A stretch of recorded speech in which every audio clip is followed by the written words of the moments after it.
Beta test campaign, marketing and promotion, using a beta test to bump an existing product.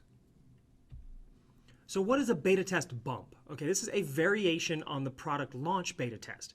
The idea here is for you to use a beta test to relaunch an existing product that you already have. Okay, so the idea here is to get a new angle on how to promote it.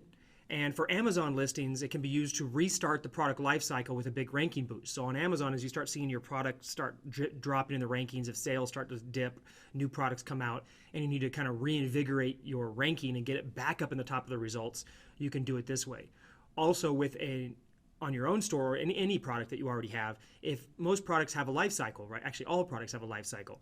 Well, you may have a product that you sold really well for you early on, and then as your business has evolved, it stopped selling as well. Well, now you can breathe new life back into that product and get it back into your customers' eyes, get it back into your customers' mindset, and get them to start purchasing again, even if they already purchased it the first time, simply by changing things up a little bit with this beta test bump. So the idea here is to create a story that ties in with the reason for doing a beta test on an already existing product, all right?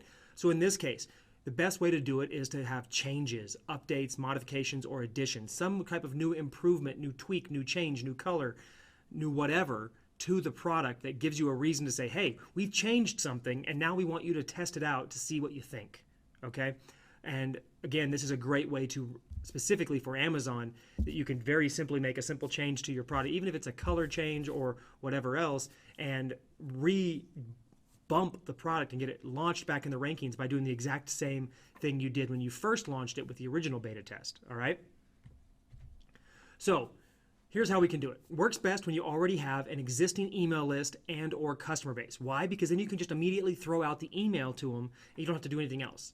You can obviously still do it with paid ads, and I highly recommend you do that as well, but the fastest way to do it is with an email list, and since you're in this course, you're going to have an email list, you're going to build an email list, so I'm going to give you the email functionality to do this as well. So you create the beta test funnel for the existing product. Give a good discount and tie it into the story.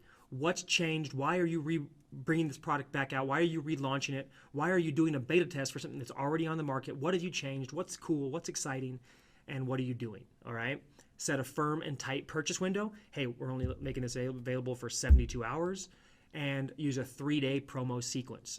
3 emails, 1 day apart.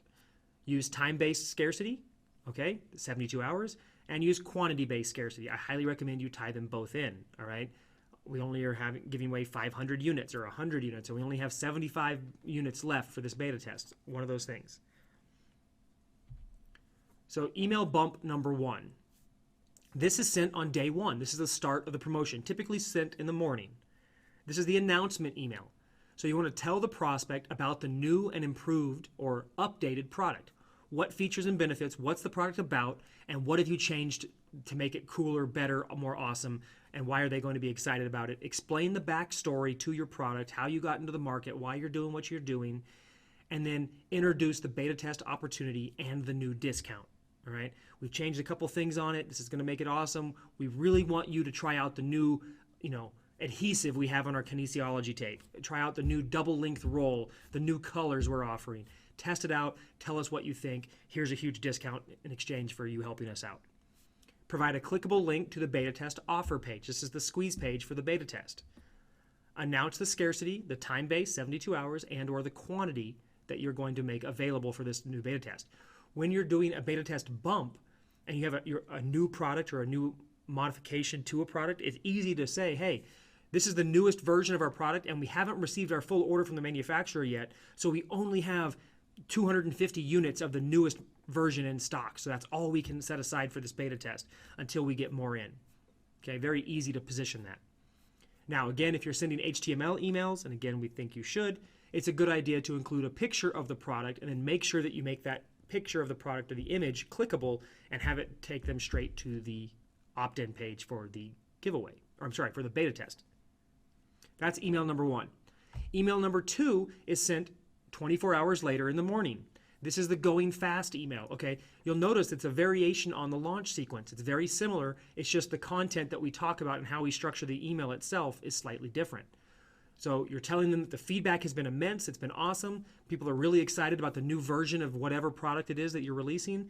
And the discounted units are selling out fast, and people are taking advantage of this beta test at a ridiculous rate. Remind them of what's new and improved in the product, why it's going to help them, how much they're saving when they participate in the beta test, and then provide that clickable link that'll take them over to the beta test offer page. And before you close the email, remind them of the scarcity. Hey, this is day 2. There's only 24 hours left in the contest or in the beta test, and only X number of units available before everything shuts down. That's email number 2. Email number 3 is the ending email. It's sent on day 3, 24 hours after the previous email, and it's the last email of the sequence. Remind them of the beta test and the huge discount. Remind them of why you're offering a beta test on this new product. And then this time, you're going to tell them, hey, I've already approved you for the discount, and all they have to do is register to get their coupon code instantly. And this time, you're going to send them not to the opt-in page, but instead straight to the registration page because you already have their email address. Then you want to reinforce the scarcity, 12 hours left, and or the quantity of items left. And then if you're sending this out live, or if your autoresponder allows for it, it's a great idea to send another version of this email out to everybody 4 hours before the promotion ends. So if it ends at midnight, send it out at 8 or 9 o'clock, right? This will scoop up another handful of buyers who are on the fence, procrastinating, or maybe who just had life get in the way and forgot to make the purchase when they were going to. This last email makes a big difference, but it is optional because some autoresponders don't allow for this kind of stuff on the automated side. If it's a live promotion, you should do it because you just schedule it to go out at that time. These are the 3 emails needed to bump an existing product, breathe new life into it, refresh its rankings if it's on Amazon, and just get all fresh attention from people who may have bought it before but had kind of forgotten about it or had kind of faded out. You're bringing it back to the surface, making it top of mind, and you're restarting that product life cycle all over again.